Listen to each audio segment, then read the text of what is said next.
Whether you just want to drop in and learn a few skills to take advantage of park skating, like using a quarter pipe to launch yourself up onto a pyramid, or you want to dive deep into transition, I think this video can help get you started, as I'll be sharing a simple framework to practice in, as well as my own experience.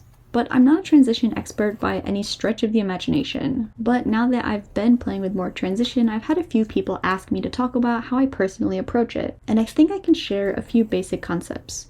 But to be honest, my method isn't special. I approach it the same way I approach any niche or trick in skateboarding. I think about three things. How can I desensitize myself to the fear?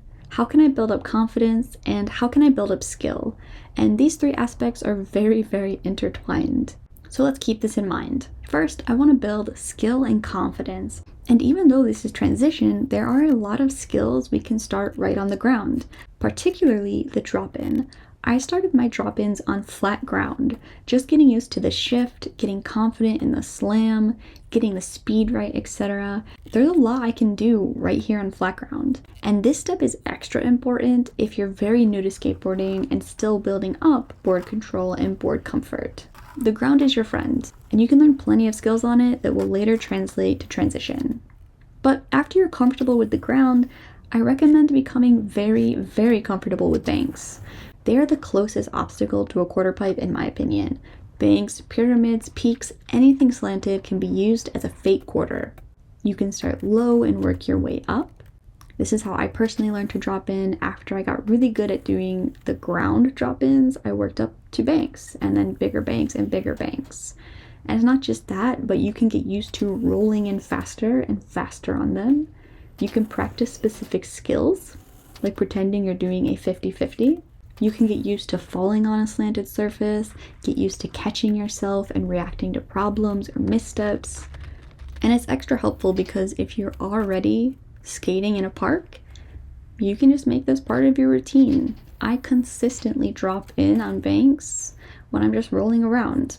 Personally, I think that my familiarity with banks and how often I've pretended a bank was a quarter pipe is the real reason I've progressed so quickly with transition skating. I played with banks here and there for 3 years already. I personally am at the point where I don't need to practice anything on the ground either. If I was still quite new to skateboarding, I might want to try a little more on the ground, but if I'm scared of anything on a quarter pipe, where I am right now, I would probably just try it on a bank or wait a little bit longer and work on some other tricks or skills instead.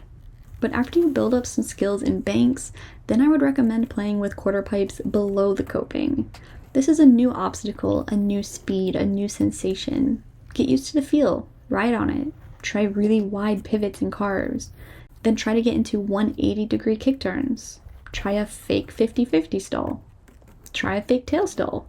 Get used to running out and falling. If you can, roll up and over it. Do whatever you can to just start getting used to being on the quarter pipe. You don't have to rush into a drop-in, you don't have to rush into a stall, you don't have to rush to rock to fakie. Just start getting comfortable. And of course you can start pumping if you have a half pipe or a quarter pipe that you can play with. Or maybe you're juiced for a drop-in and that's what you want to go to. I'd recommend focusing on what you feel excited about. That feeling of, I'm nervous, but I'm motivated to try. The more you play on the obstacle, the more comfortable you're going to feel on it, and the more you're going to improve those basic skills of riding, turning, reacting, and falling. And oddly enough, sometimes a larger quarter pipe is good for this because there's lots of room. In fact, I used to practice this on a giant half pipe because I didn't have any transition that I felt I could really do this on.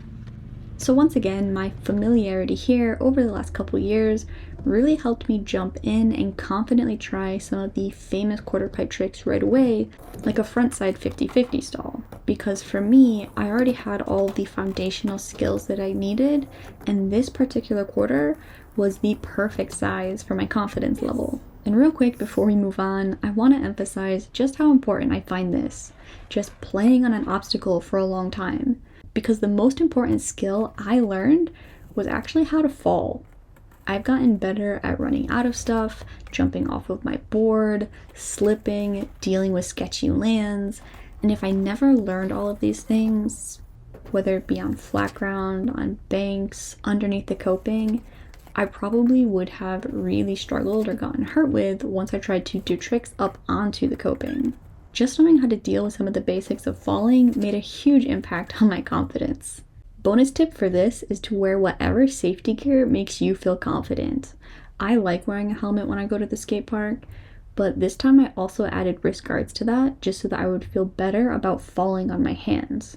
So if you're a new skater, you can focus on these areas to progress quickly, jumping from the ground to banks to under the coping.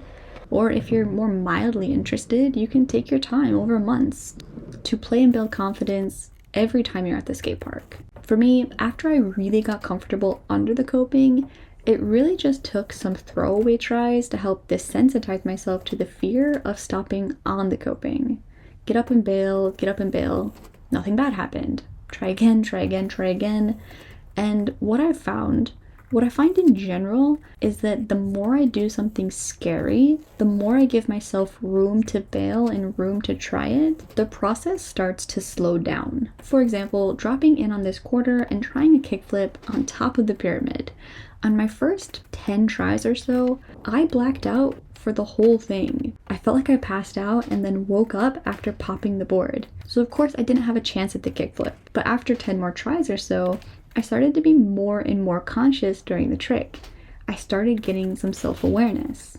I had time to drop in and then set up my feet. I had time to think a little bit more about the timing, and I had time just to be a little more present throughout what was happening, which gave me a chance to actually try the trick, even though I didn't actually land it. The same thing happened with the frontside 50-50s and backside 50-50s. At first, I could not tell what was happening, and I kind of woke up on the coping. But as I failed more and more, the trick didn't rush by. I started to feel my back trucks hit the coping. I started to feel like I had more time, and I think that's a big part of the process.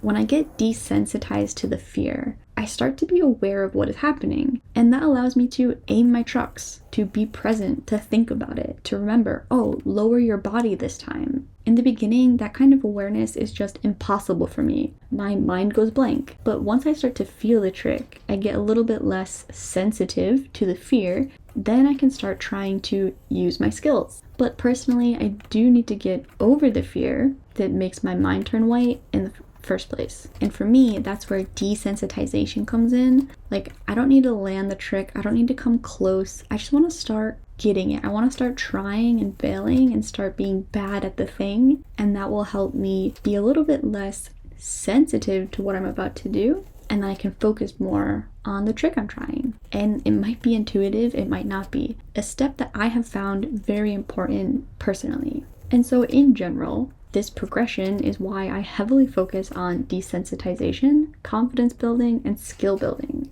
But I am a little late to the transition game. I think a lot of skaters with parks around them tend to learn it much earlier than I have.